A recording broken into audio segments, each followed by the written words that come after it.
Hi, Natalie from Belvoir, Tunbridge Wells. Just wanted to talk about gardening in tenanted properties. It's often a source of deposit disputes in terms of who's responsible for what. In essence, the tenant is responsible for day-to-day maintenance, weeding, tidying and mowing the lawn, and they're not able to change the structure and layout of the garden. Whereas a landlord is responsible for bigger items like cutting and pruning large shrubs and trees, something that would require a competent or professional gardener involved.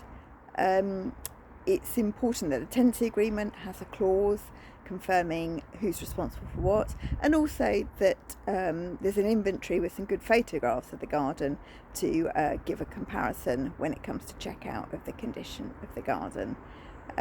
Do pop along to our website where you can see our latest blog on this topic for a little bit more information. I hope that's helpful.